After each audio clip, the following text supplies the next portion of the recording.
For a long time, many people didn't realize that women were quietly suffering, not seeking any special attention whenever they experienced hardships in life. The good news is that today, people are starting to put more effort into creating ways to empower women. Women before us struggled to defend the rights that women now assume. Some women even feel highly appreciative when they try to compare the life they have with other women from all over the world. Many countries still deny the basic rights of women. Still, even if situations can get worse, we should always strive to make things better. We can try to turn the vision into reality where men and women are equal.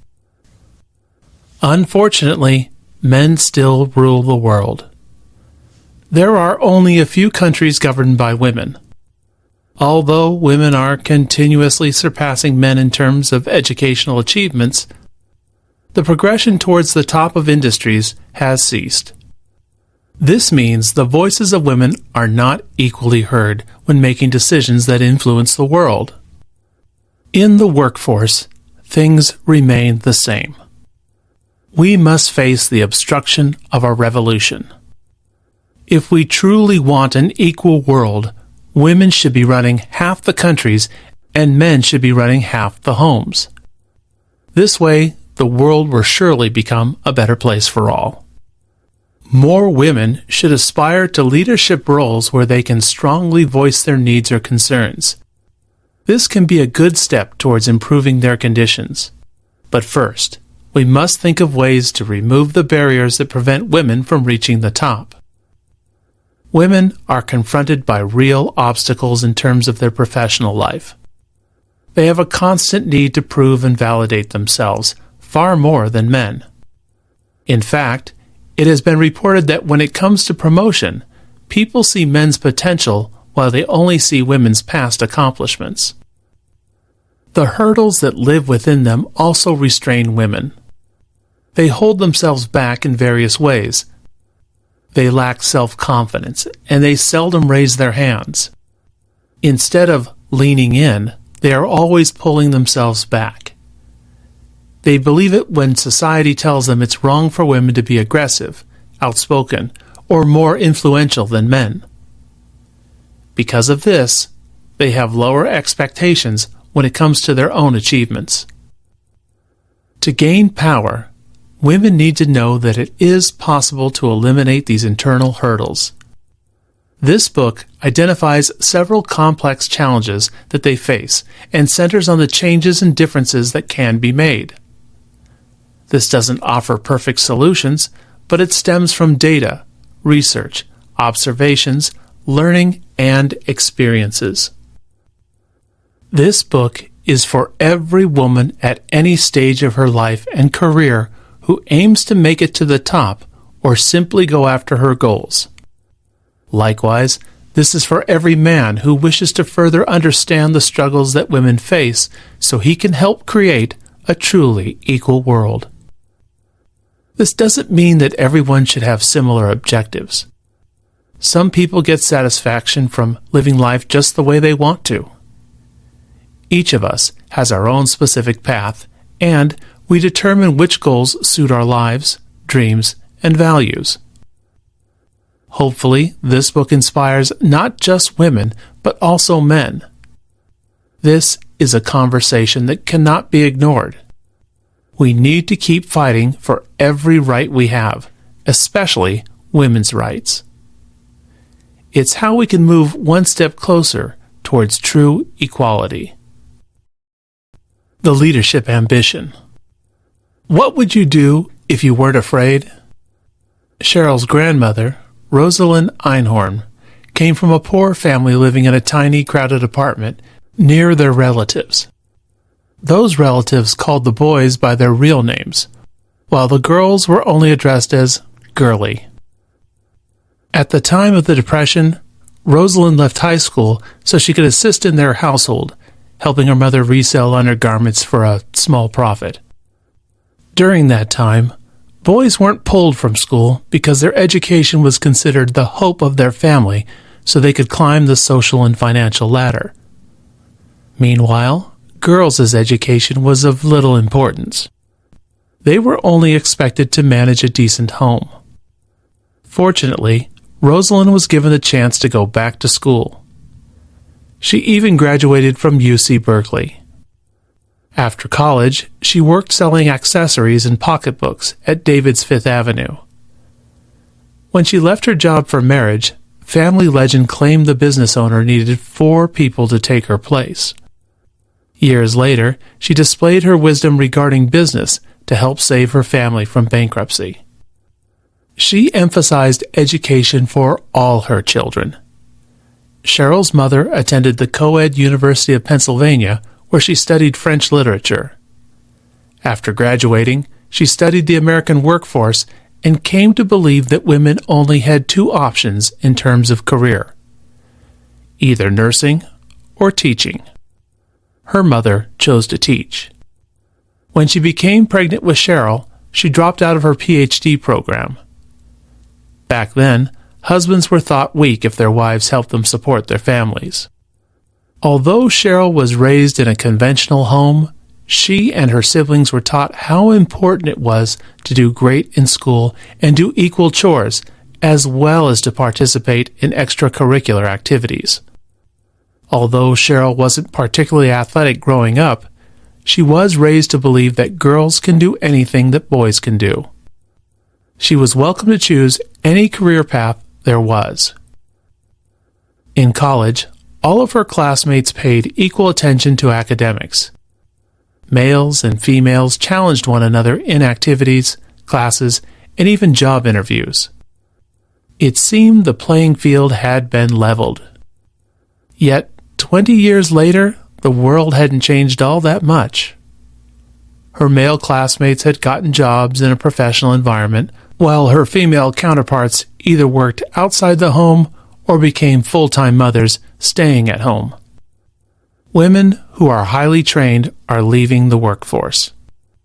As a result, organizations invest much more in men since they seem more likely to stay longer in the workforce.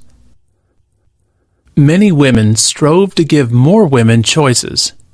However, it didn't cross their minds that many would simply choose to drop out of the workforce.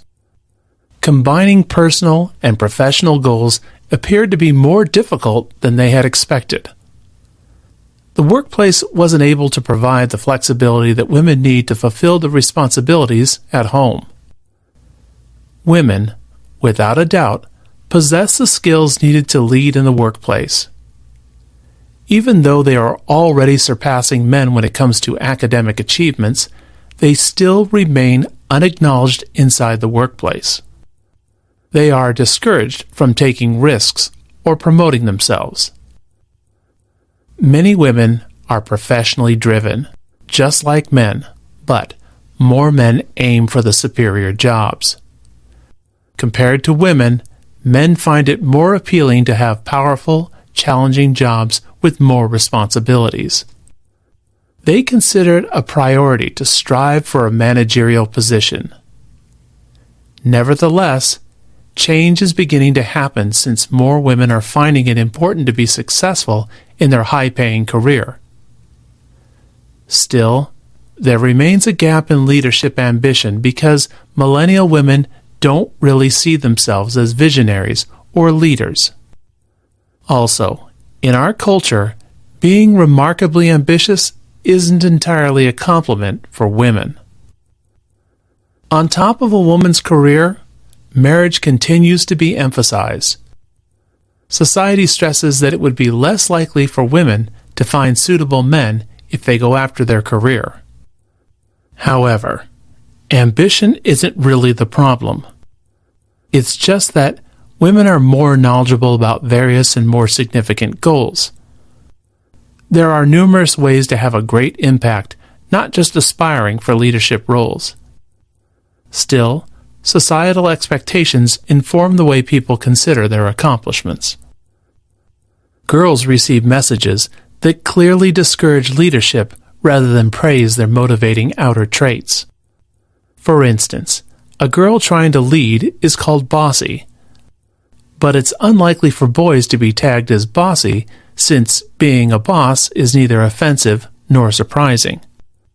Society encourages boys to give their opinions even at an early age, while girls are reminded to raise their hands before speaking. It still prevails among grown-ups. Authority figures continue to silence female voices. Because society defines what the appropriate behavior is for women, they end up silencing themselves. All through our lives, the gender stereotypes instilled during childhood are strengthened. Leadership roles are mostly filled by men, which is why women don't look forward to attaining them.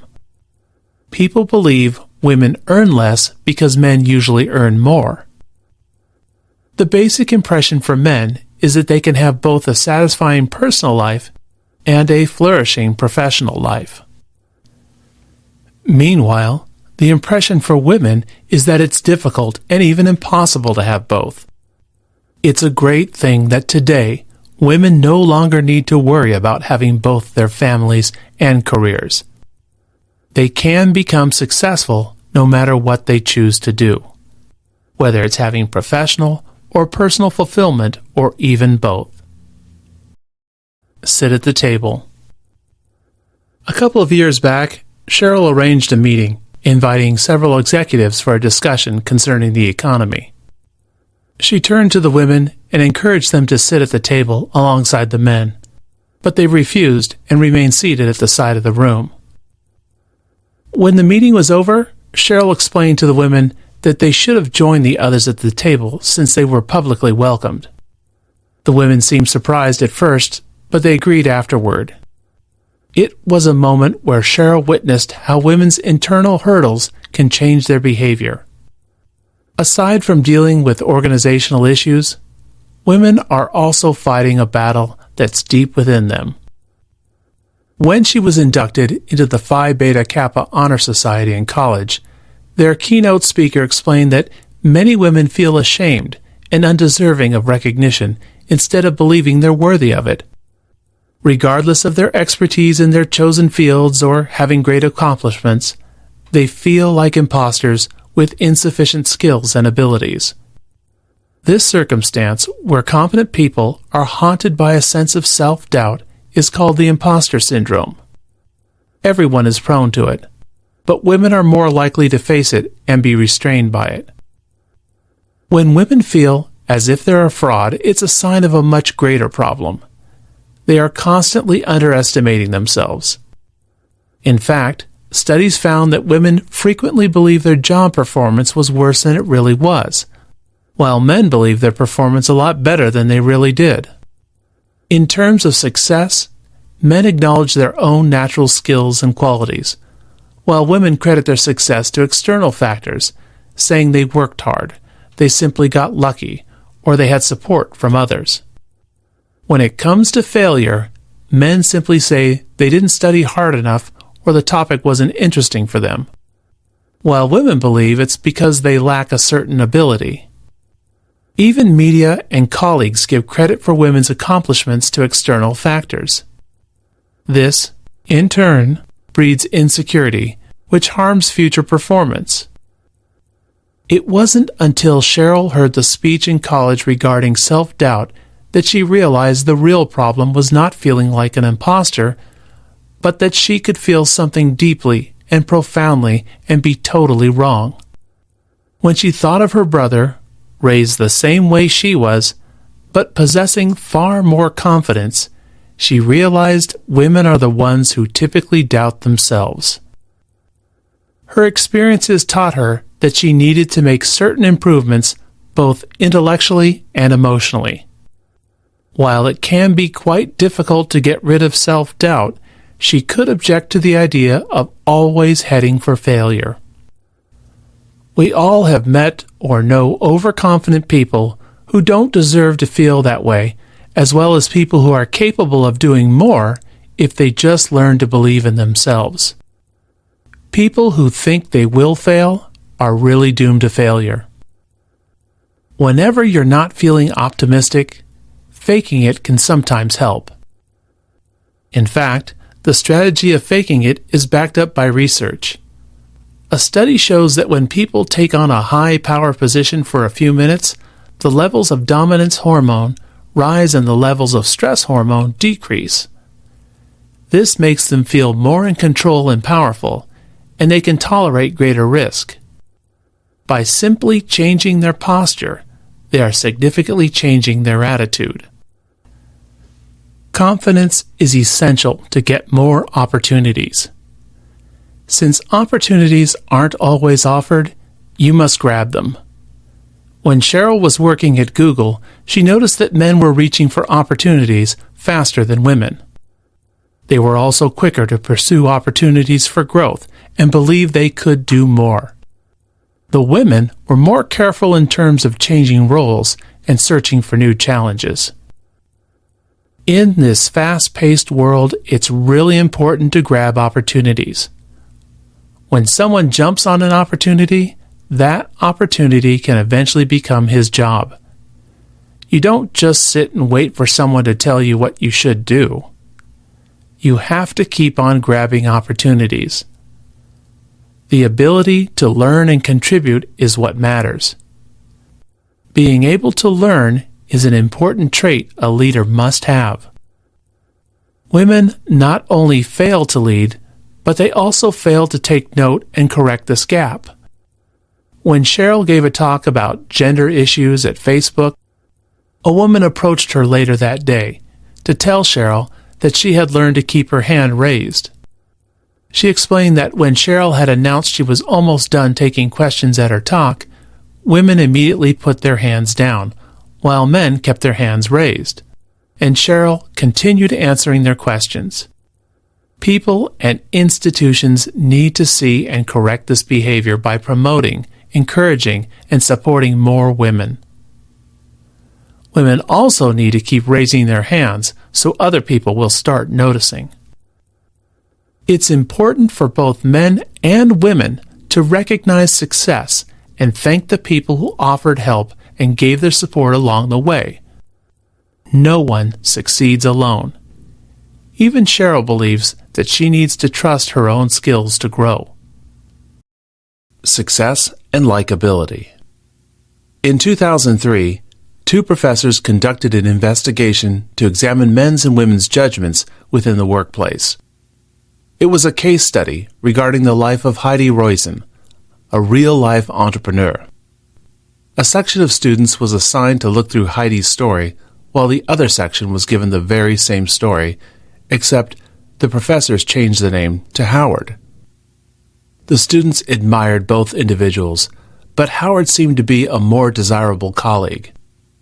Heidi was regarded as self-centered and not the kind of person someone would work for or even employ. Similar data with gender differences produce immensely contrasting perceptions. The investigation shows that men and women like a man who is successful. On the other hand, they dislike a woman who is successful. While nobody truly admits to stereotyping based on gender, we obviously do. Because we separate men from women, professional accomplishment and all its attributes are mostly given to the males. This prejudice explains why most women are held back and also why they hold themselves back. For women, professional success is often considered unfavorably. When a woman does great at her work, her coworkers tend to like her less. They think she's too aggressive, political, difficult, or she doesn't work well with the team. Surely, we notice this punishment for achieving success. We know all too well that women can be strong and competitive. However, society doesn't expect them to behave like this. A woman who gets her job done or is highly competent is viewed as manly, which makes people dislike her. As a result, women tend to hide their professional achievements due to the negative reactions directed at them. In order to protect themselves from being disliked by others, they question their abilities and downplay their achievements. They put themselves down before others can. For Sheryl, throughout her life, culturally promoted signs warned her against being labeled as too successful or too smart. As a girl, being smart is good in many ways, but it doesn't make you especially popular or appealing to boys. Sheryl went to great efforts to stifle her achievements at a young age. Our established cultural ideals associate men with leadership qualities and women with nurturing qualities, and that women should be solely nurturing. A competent woman is not considered nice enough. If a woman is nice, she's not really considered competent. This creates a real struggle for women since people want to employ and promote those who are both nice and competent. It makes it difficult for women to reach for the same opportunities as men, but going against expectations and reaching for those opportunities leads to being judged as undeserving and selfish. Most people want to be liked. It's actually an important factor in both personal and professional success. We need to believe that women are capable of doing their jobs and that they can get along with others quite well at the same time. Feeling confident in your own success is the key to attaining more success. Professional advancement depends upon people believing that the efforts of an employee are yielding great results. Men can comfortably claim credit for the things they do as long as they don't appear too arrogant. For women, recognizing their own success might only attract negative remarks. When it comes to negotiations, people expect men to promote themselves, highlight their contributions, and anticipate rewards and recognition. However, people react unfavorably when women endorse themselves or point out their own value. They are seen as more demanding. A successful negotiation aims to achieve certain objectives while continuing to have people like us. According to a professor who studies gender and negotiations, women can boost their chances of achieving the desired outcome if they appear nice, concerned about others, suitably female, and also provide a reasonable explanation for the negotiation. Telling a current employer about an offer from another company is a common method that easily works for men. Men are allowed to center on their own achievements, while women are only expected to be loyal. It isn't surprising why women don't negotiate as often as men. Women can participate in certain negotiations while keeping in mind that when they show concern for the good of others, even if they're negotiating for themselves, they can strengthen their position. Also, learning to withstand criticism is important for women. Arianna Huffington, the founder of the Huffington Post, suggests that women should let themselves react emotionally and feel whatever criticism stimulates in them. And then they should immediately move on. She sees children as a role model because children are capable of crying one moment and running off to play the next. In addition, we can all benefit from acknowledging shared efforts. Well-functioning groups are much stronger than individuals. Teams that work well together outperform those that don't. Success truly feels a lot better when you have others with whom you can celebrate. It's a jungle gym, not a ladder. Throughout her career, Sheryl hired thousands of people. She observed that people usually concentrate on finding the appropriate role for themselves, implying that their skills will help the company. It wasn't until after she got a call from someone looking for a job who asked what Facebook's biggest problem was and how they could help solve it that she began to think about this exceptional approach. People often compare their careers to a ladder. However, this idea no longer works for most people. Today, average Americans from the ages of 18 to 46 have already had 11 jobs. People are no longer entering a corporation or organization just to stay there and climb a ladder. Careers are now described as a jungle gym instead. People are restrained by ladders. They aren't given enough options as to where they could possibly go with their potential. Jungle gyms provide a more innovative journey. Also, A ladder only gives you one option, to reach the top, while a jungle gym offers plenty of ways to reach your goal. It's a model that benefits everyone. It presents a better chance for fulfillment. For Sheryl, this best describes her career. When people ask her how she plotted her course, she usually tells them she actually didn't. That surprises them and relieves them at the same time. It seems reassuring for people, knowing that careers don't really need to be completely laid out from the beginning. Throughout her childhood, Sheryl's parents emphasized that it's important to search for a meaningful life. At the dinner table, they often talked about social injustice and the people who fight to create a better world. As a child, Sheryl never thought about what she wanted to be, although she thought a lot about what she wanted to do. She hoped to change the world. While she doesn't believe in making plans for every step of your career, she does believe it would help if you have a long-term dream or goal. It doesn't matter whether your long-term dream is specific or realistic. It may express your desire to travel around the world or work in a specific field. Still, even if your goal seems vague, it can give you a direction.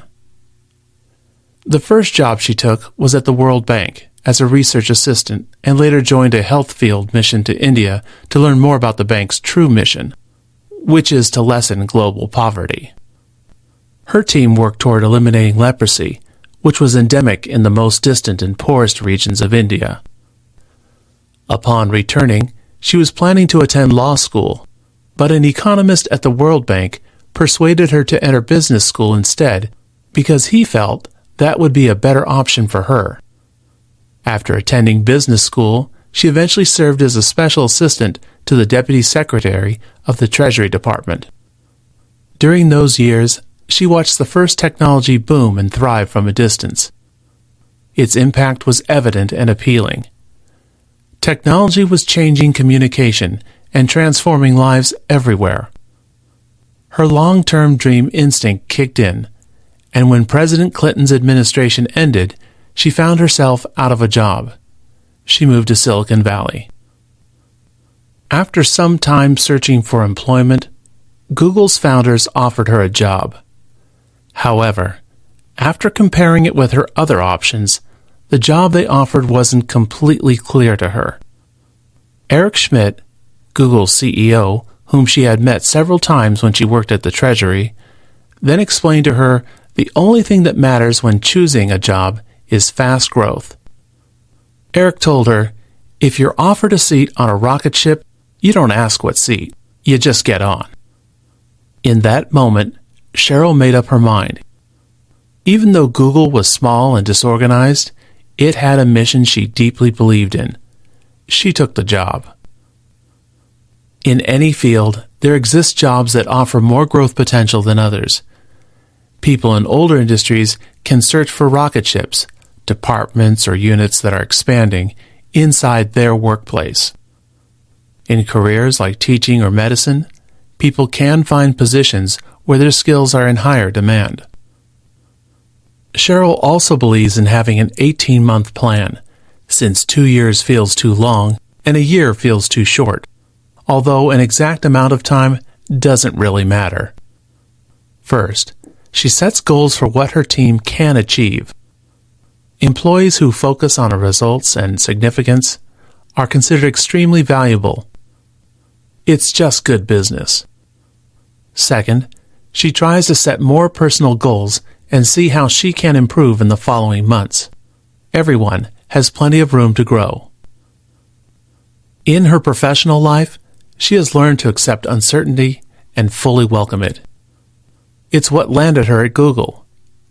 Since it worked so well for her, she decided to embrace risk again, which led her to Facebook.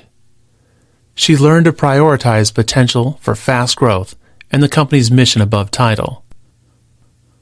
People tend to miss a lot of great opportunities because they focus too much on their career status.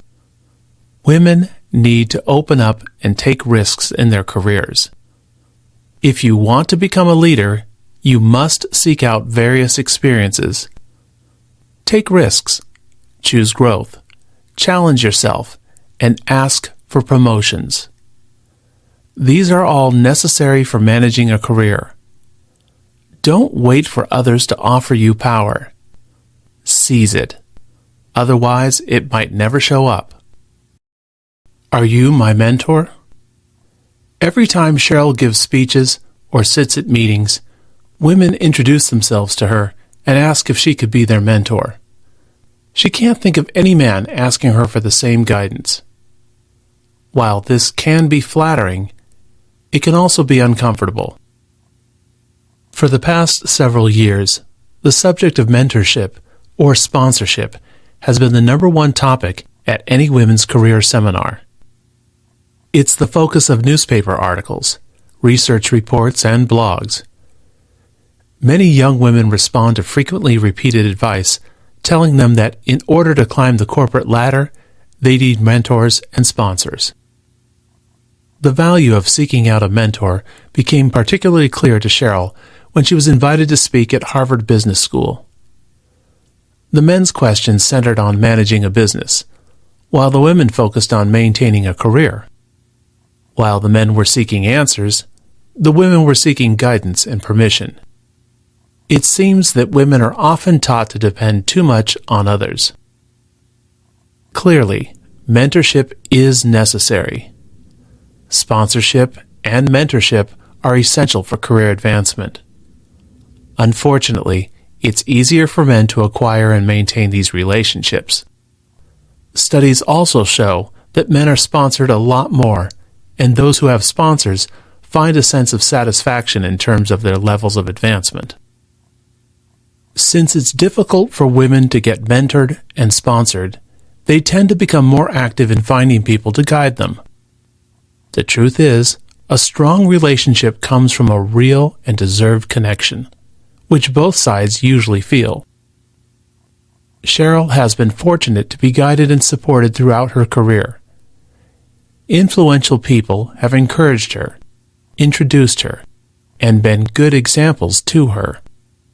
Their wisdom and guidance helped her avoid mistakes and clean up any messes she wasn't smart enough to avoid. In turn, she has tried to offer guidance to others. Studies have found that mentors choose students based on their performance and capacity. Mentors devote their time to mentees who are sincerely open to criticism and manage their time effectively. Keep in mind that it's also important to prepare when searching for a job. The things you want to do must be clear enough to you before you go marching in front of people who can possibly hire you. This way, you'll be able to talk about specific opportunities they could give you. Mentorship is actually a reciprocal relationship. Even if the mentee receives direct assistance, the mentor benefits as well. He can have a greater commitment from his associates, obtain useful information, and a feeling of pride and fulfillment. Everybody flourishes when mentoring is done the right way. There are other ways to find a mentor than simply grabbing the attention of a senior executive with a stellar performance. There are junior employees who grab a moment in the hall or after a meeting to ask advice from a respected superior. It's usually just a quick and casual exchange. After taking the advice, the junior person does a follow-up to convey his gratitude and grabs the opportunity to seek more advice. The senior person eventually becomes vested in the career of the junior person. Mentors also have to deal with their extremely stressful jobs. Instead of complaining to them, it's always better for mentees to center the discussion on particular problems with actual solutions. For high-potential women, it's hard to ask people for help because they don't want to appear lacking. Asking for opinions is not a sign of weakness, but often the first step to finding a path forward. Mentoring or sponsoring relationships usually form between people with common interests or when a senior person sees himself in the junior member. Since there are fewer women in higher positions, It's almost impossible for junior women to receive adequate support unless men start jumping in too. If male leaders wish to move towards an equal world, they can prioritize this issue and become part of the solution. Lower-ranking women and superior men frequently avoid mentorship or sponsorship relationships because they're afraid of what other people might think. We must put an end to this kind of evasiveness. Personal connections open doors for appointments and promotions, which is why men and women must feel that it's okay for them to come together, just like men do with each other. Everyone must behave appropriately so men and women feel safe anywhere. Many companies are now coming up with formal programs to provide help and guidance for their employees. A study even shows that women receive more chances of promotion when they were mentored by means of these formal programs. You can seek counsel from anyone. In fact, your peers can also serve as your mentor or sponsor. They may actually offer more immediate and beneficial guidance. Peers may even understand problems that your superiors don't. Seek and speak your truth. When we attempt to speak appropriately, somehow we tend to lose authenticity. Authentic communication isn't always easy. However, it's important if we want to achieve real efficiency at work and form great relationships in our homes. People have a habit of avoiding honesty to defend others or protect themselves, which causes numerous problems. We must learn to be brave enough to speak the truth. It's difficult to be honest at work. Almost all companies consist of hierarchy, and an individual's performance is often assessed by other people's perceptions. Psychologists who study power dynamics found that people in lower positions tend to be more hesitant in sharing their views, and they often limit the things they say. This explains why many women are afraid of speaking honestly in their workplace. They worry that people won't consider them a team player, that they'll appear negative or nagging, or that by speaking up, they'll call attention to themselves. Combining authenticity and appropriateness results in better communication, where opinions are delicately rather than brutally honest. While it's easy for some to tell the truth without hurting someone's feelings, others have to work at it. Sheryl learned that effective communication begins by understanding that there are different points of view. There is no absolute truth. People who think they're speaking the truth may only be silencing others. When we understand that we see things from our own perspective, it will be easier for us to share our ideas cautiously. It also helps to convey the truth using simple language, especially if it's a hard truth. Many organizations can perform better if people are clear with their statements. Listening is as important as speaking. Understanding the other person's viewpoint clears up conflict and leads to resolution. We all want to be heard, and we become better listeners when we show to others that we are listening. The first step to solving a problem is being aware of the problem. It's difficult to tell how others perceive our actions. We can try to guess, but it's more effective to ask directly. When we have concrete knowledge, we can easily change our actions. Having an honest conversation regarding business decisions is difficult, but it's even more difficult to give people honest feedback. It helps to remember that, much like the truth, feedback is not absolute. It's simply an opinion that stems from experiences and observations. It lets us know what impression we can make on others. Yet, the information is revealing and often uncomfortable, which is why we'd rather give feedback to those who want it. Asking for advice can help form relationships. Sheryl learned the hard way that being open to finding out the truth means taking responsibility for your mistakes, and she took the wrong step of starting a working relationship during her first week as Chief of Staff at Treasury. Another way for Sheryl to try to stimulate authentic communication is to speak openly about her weaknesses, like getting impatient about unresolved situations. She acknowledged her impatience openly and asked her colleagues to let her know when she needs to loosen up. If she had never said anything, she doubts they would say a word to her. When you recognize people's honesty in public, it encourages them to keep being honest while sending a strong message to others. Another tool people use to deliver an honest message in a pleasant way is by using humor. Studies say that people who are regarded as effective leaders often have a sense of humor. Unfortunately, there are times when our sense of humor fails to save us in desperate situations. Research shows that women believe it's not okay to cry at work. But the truth is, when you share emotions, you form deeper relationships. Motivation comes from working on things we care about and with the people we care about.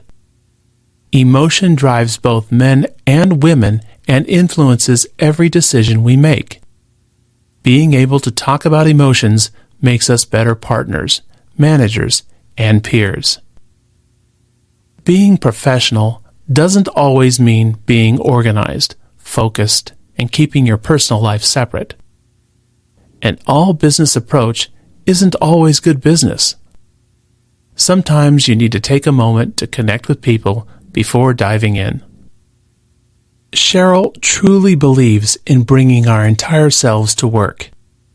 When we express our truth, talk about personal circumstances, and accept that emotions often drive professional decisions, we can benefit greatly. True leaders express their honesty through their personalities. Rather than aiming for perfection, leaders should strive for authenticity. Don't leave before you leave. At a young age, girls are given the idea they'll eventually have to decide on whether to go after a successful job or become a good mother. Once they enter college, women begin to stress themselves out, thinking they might have to trade their professional life for personal goals or vice versa. Although Sheryl truly believes in thoughtful preparation, planning too far ahead when it comes to combining career and family can shut doors rather than open them. There are many ways in which women limit themselves, but it seems the most prevalent one is that they're instantly looking for the exit. This is how the scenario takes place. An ambitious and successful woman travels down a difficult career path, keeping in mind that she wants to have children someday. Once she has found the right partner, the thought of having children immediately tops everything else in her mind. She thinks that the only way to support a child is for her to step back from her job. She doesn't realize that she already stopped searching for more opportunities. Earlier in her professional life, she excels greatly, handling equal responsibilities, given good opportunities and pay. However, she starts falling behind because she didn't search for ways to expand herself through the years that led to motherhood.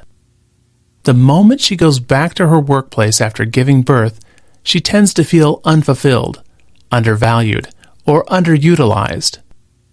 She might even lower her ambitions even more because she gave up on the hopes of getting to a high point in her career. Moreover, if she has enough resources to quit her job, she probably will. There's a lower chance for a person to leave the workplace if she appears to be satisfied with her job. The sad thing is that women end up leaving their jobs because of everything they have done to stay on their job. They are stuck in a career that's less fulfilling and less engaging. People have different reasons for leaving the workforce. Oftentimes, the right choice for them is to become a full-time parent at home, which is a great thing. People shouldn't judge others based on their personal decisions. Dedicating one's life to raising the next generation is altogether important, demanding, and joyful work. The only time you should consider scaling back is when you need a break or when your child arrives. Women shouldn't step back before they even have a child, and certainly not years in advance. It's important for women to lean in, especially during the time that leads up to them having children. Years ago, Sheryl started tackling this subject directly. She made it clear that she's only addressing the issue and asking questions to make sure that her women employees aren't limiting their options unnecessarily. Still, Sheryl doesn't recommend that every woman put herself forward, regardless of the circumstances, because there were plenty of times when she herself preferred not to. For some women, pregnancy allows them to stay focused and provides them a set deadline to work towards. The advent of a child can instantly change how we define ourselves. Women turn into mothers, and men turn into fathers. Couples become parents. Our priorities change in crucial ways. Although parenting is considered the most rewarding experience, it's also the hardest and most humbling. New parents usually face the question of who will primarily take care of the child. The mother has always been the choice since breastfeeding made her the logical and biological choice. But the development of the modern-day breast pump has changed the situation. Despite that, women still provide the majority of daycare. As a result, women's participation in the workforce decreases when they become a parent. Women who typically drop out of the workforce are either married to the highest-earning men or the lowest-earning men. Mothers married to the lowest-earning men struggle to look for jobs with sufficient pay to cover their needed expenses. Women married to the highest-earning men are more likely to leave due to the excessive number of hours that their husbands worked. Many of the women who leave their jobs are those with the highest levels of education, widening the gap in terms of leadership. It's easy to anticipate society's response when someone becomes a parent. The widely held assumption is that raising a child is a woman's responsibility. Women who can afford to leave their workplace usually get both permission and encouragement to go for it from every direction. If society truly values the work of raising children, companies and institutions would find ways to lessen their unreasonable punishments and support parents in combining their career and family responsibilities. Anyone fortunate enough to be given options should keep them open.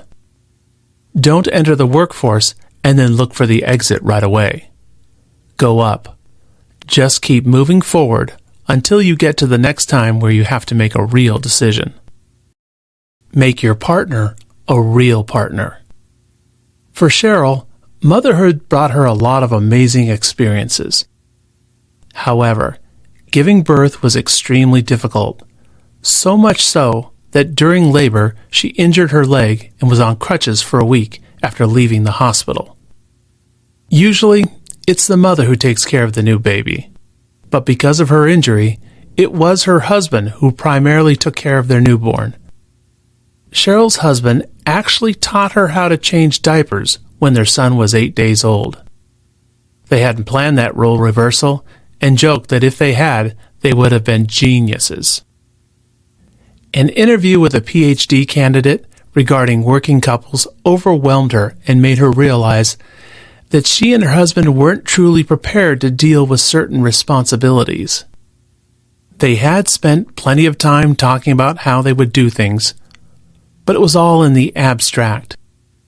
Although they often discussed parenthood, they didn't talk about the practical things.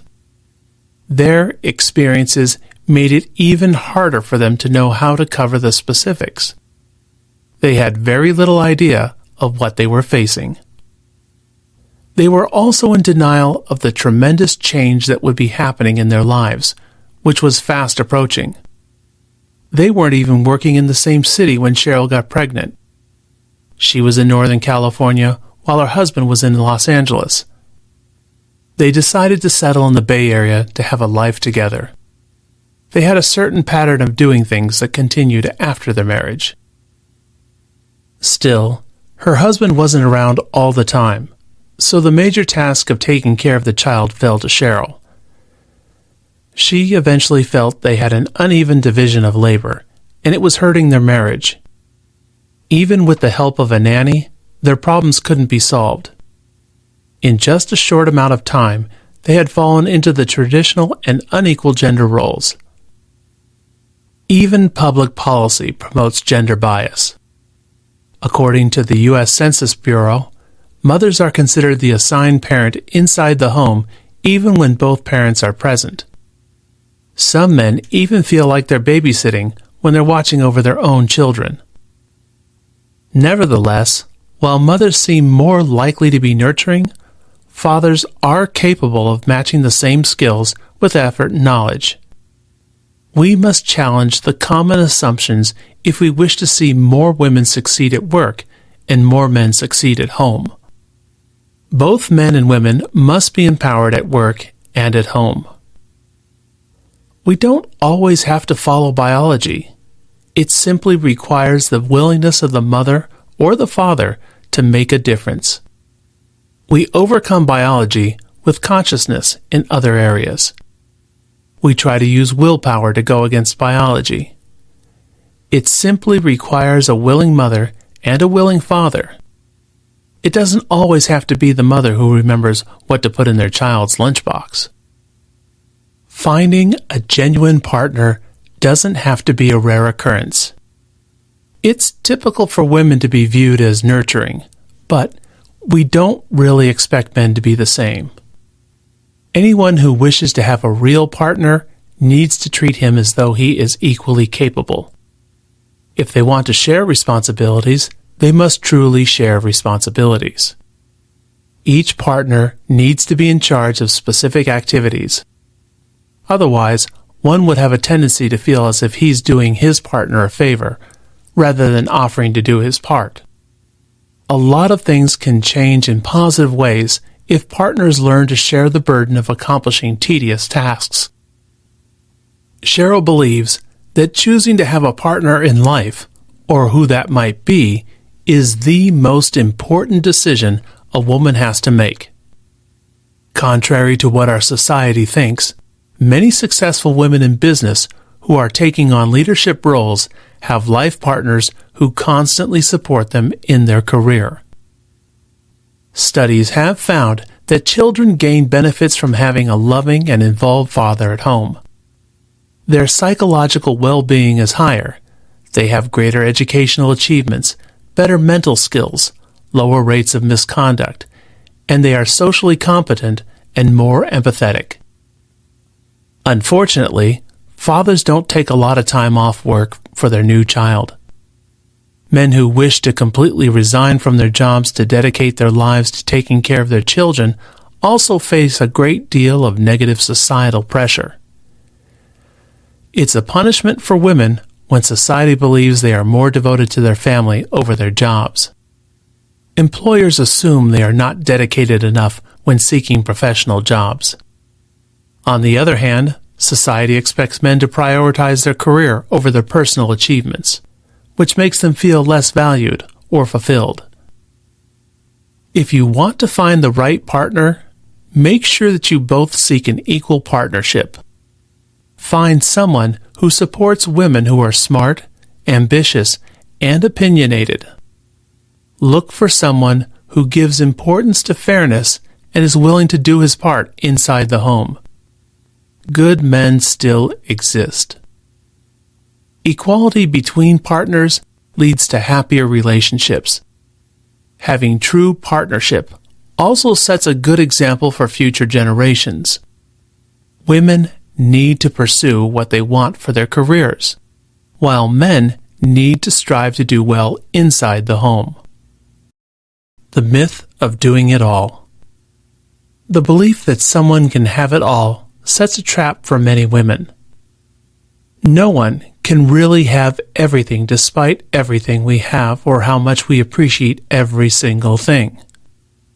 We all deal with the limited resources of life, and we try our best to give equal time to our relationships, career, and family.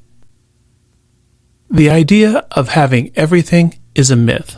although it can send a helpful cautionary message. Choosing to have both a personal and professional life is attainable and even noble. Women should learn to aim for the sky, but they also need to remember that we all have limits. In addition, nobody can do everything. We all have constant decisions to make. For some people, sacrificing and experiencing hardships are necessary in life. Mothers who are working in professional settings are always reminded of different challenges they have to face. Working parents struggle with several responsibilities. Still, mothers are the ones who need to tolerate the accusatory looks and the insulting questions thrown at them that make them think they're failing at their jobs and in their homes. Trying so hard to do everything and expecting to do everything perfectly only leads to disappointment. The secret is to learn where to direct your attention. We all have limited patience and time. And no matter how much you try to prepare in life, the struggles of parenthood just keep on coming. You can't control every factor in terms of parenting. For women who are used to success in business by planning ahead and pushing themselves toward their goals, it may be particularly distressing for them to combine the orderliness of their career with the chaos of motherhood. It's always better to get things done than to do things perfectly. Aiming for perfection can be frustrating and paralyzing. Sometimes attaining success in the long run depends on whether we try to fulfill every demand made of us. You have to make deliberate choices, set some limits, and comply with them so that it will be easier for you to manage both your career and personal life. You have to focus on the things that really matter. Sheryl understood the fear women have in terms of looking like they're putting their families first before their careers. Working mothers want to avoid other people thinking they are not entirely dedicated to their jobs. Even when people are offered flexibility at work, they're afraid it will harm their career, and their peers will see them as less devoted. All of these things need to change, especially since recent evidence suggests people who are working from home seem to be a lot more productive. Technology is also affecting the importance of sticking to office hours, since everyone can keep doing their work online. While technology sets us free from the workplace, it also prolongs the workday. Nevertheless, employees are still judged by their physical presence at the office rather than their output. As a result, many employees become too focused on their working hours instead of accomplishing their goals effectively. The truth is, if both companies and individuals pay more attention to the outcomes, then it will turn out to be beneficial for all. The new norm establishes that 24 hours aren't enough for a day. Even people without children are overworked. However, sleeping for only 4 or 5 hours a night leads to mental impairment. It's like driving a car with alcohol in your system. Sleep deprivation makes people anxious, irritable, and confused. Just as in the workplace, the home has formed a new kind of normal as well. A current working mother spends about the same amount of time taking care of the family as a non-employed mother back in 1975. Employed mothers are constantly being judged. Even if they spend plenty of time taking care of their children, they still feel like they're failing. Studies have found it's not evidence, but rather emotion that is the basis for the pressure society places on women that makes them choose to stay at home and do what's necessary for their children. However, it's important to acknowledge that even if parents choose to work outside their home, they are still capable of providing their children with a secure and loving home. Setting attainable goals is the way to obtain happiness. Instead of aiming for perfection, we should strive for sustainability and fulfillment. Success is being able to make the best choices and completely accept them. Do the best you can with what you've got. Let's start talking about it. No individual wants others to think of them as weak, which is why a lot of women dismiss gender identification. No one wants to limit their achievements. Yet, the world has a way of reminding them that women are women and girls are girls. When Sheryl was in college, she believed the world no longer needed feminists. She and her friends mistakenly thought there was nothing left to fight for. Upon entering the workforce, she figured that if sexism still existed, she would just prove it wrong. She would do her job and do it well. What she didn't know at the time was that ignoring the issue is a standard method of survival. Within traditional institutions, a woman's success depends upon not speaking out, but simply fitting in. Early in her career, her gender was rarely noted, and everything was completely fine. Women were fitting in, and they had no reason to call any attention to themselves. But while gender was not openly acknowledged, it was still hiding underneath the surface. She started noticing how often employees were judged not by their real performance, but by how well they fit in.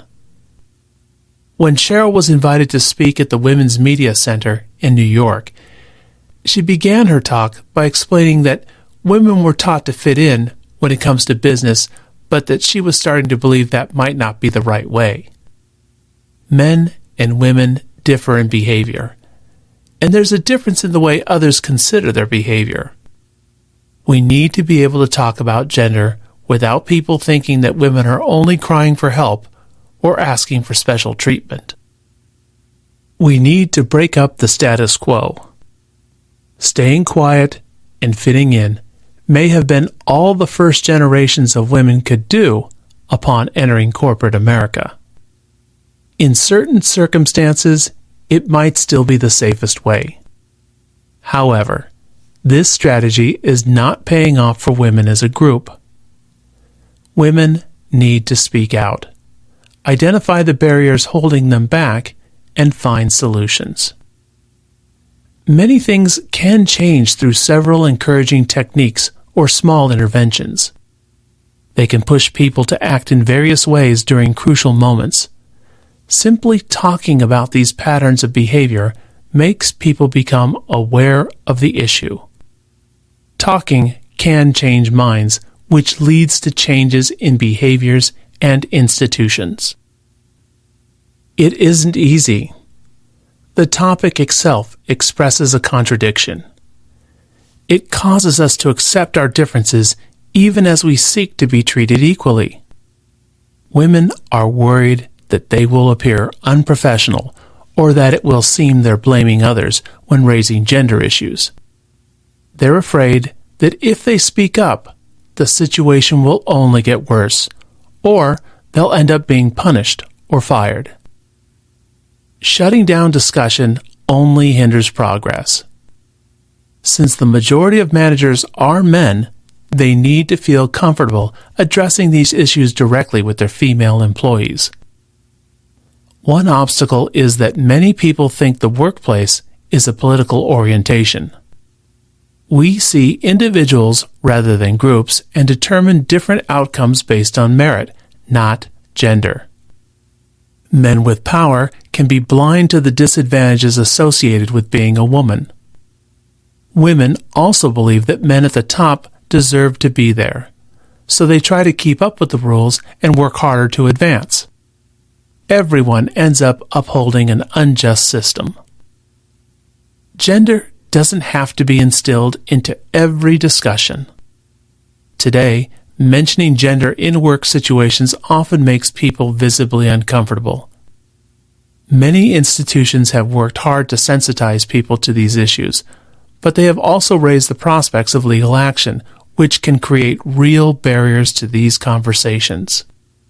It's worth some serious attention so we can deal with these issues in a way that protects but doesn't suppress.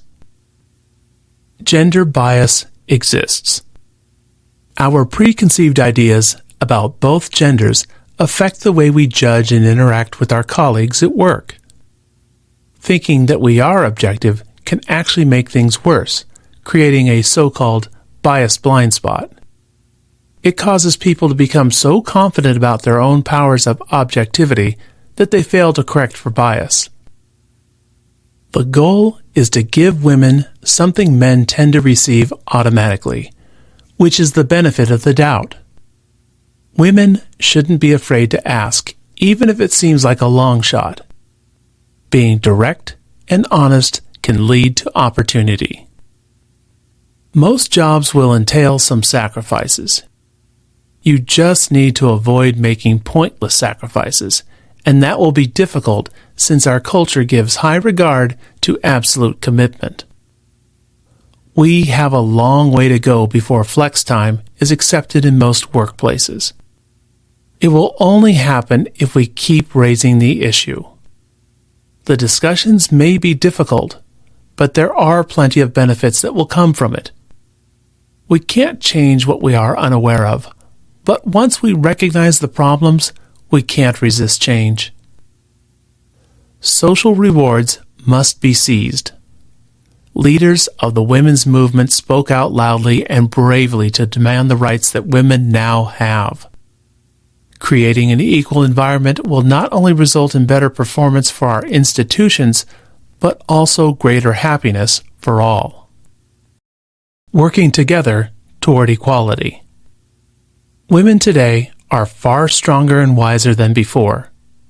Still, the purpose of real equality continues to evade us. True equality can only be achieved when more women strive to be at the top of governments and industries. We all need to work hard to get there. Our differences must be accepted rather than disregarded. It's how we can go beyond them. For many years, we tried to give women the right to choose to work outside or inside the home. However, we constantly failed to motivate them to seek out leadership positions. We must inspire every girl and every woman who wants to sit at the table to look for new challenges and grow in her career. Today, even though we have accomplished many things, men and women still don't have real choices. Equal opportunity can only be equal once everyone is encouraged to seize every opportunity laid out in front of them.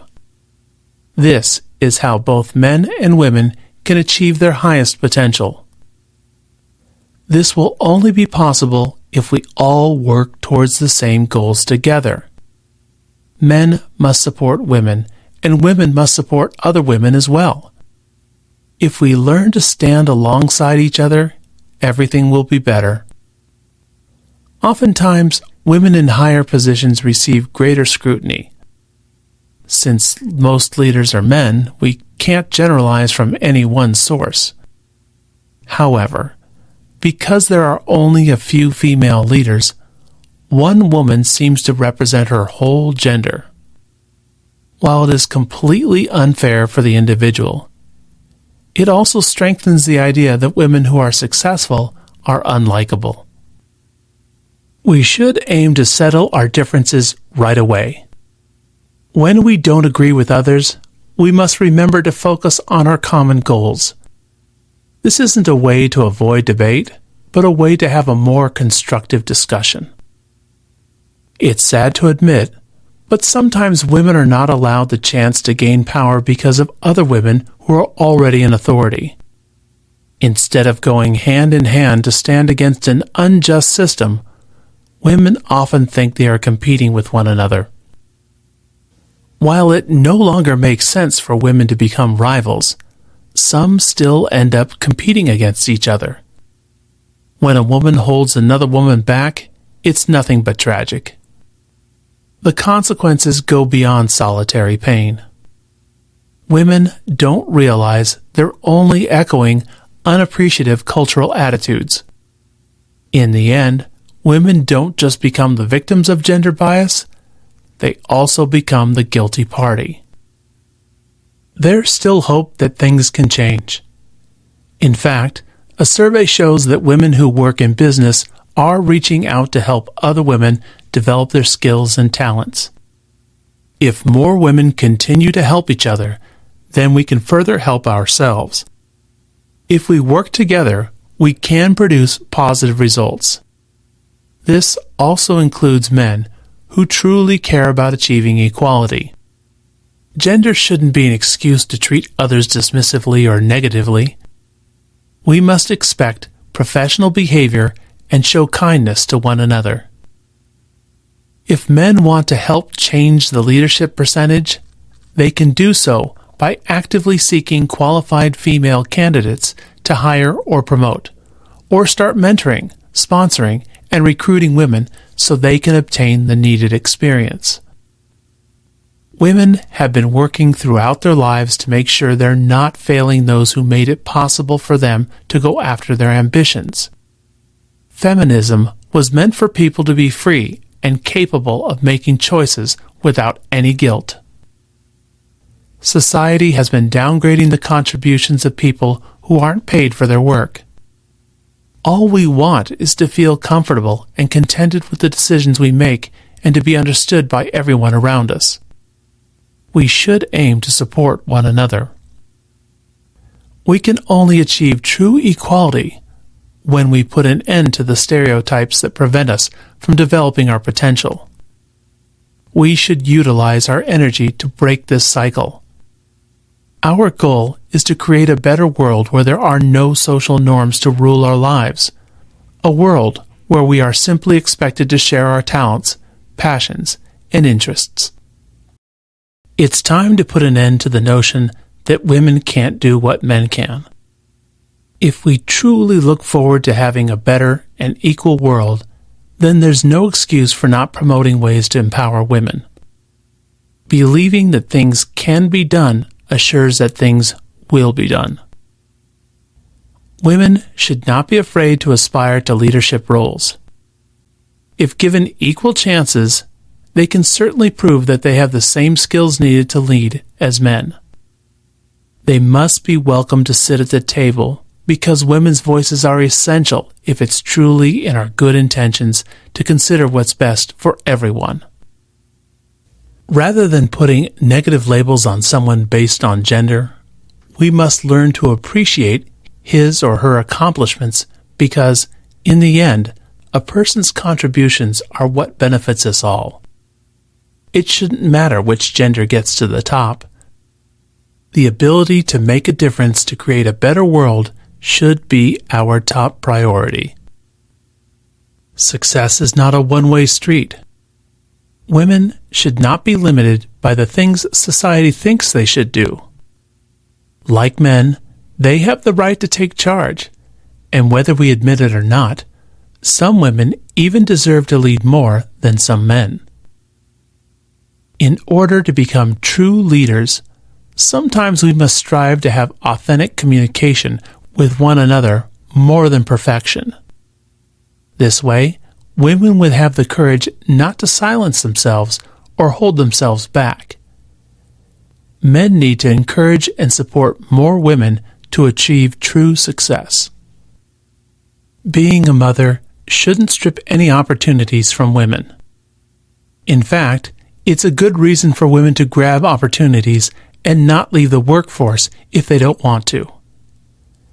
If men can work professionally and help manage their homes at the same time, so can women. If women choose to keep their careers, that doesn't mean they're neglecting their families. It would be better if husbands contributed more in the home so wives can reach for more opportunities outside the home. Taking care of the household is also real and hard work. It is a shared responsibility for both parents. Women should keep fighting for the rightful place in the world, and men should stop ignoring them if they truly value equality. Everyone should be working together towards greater success.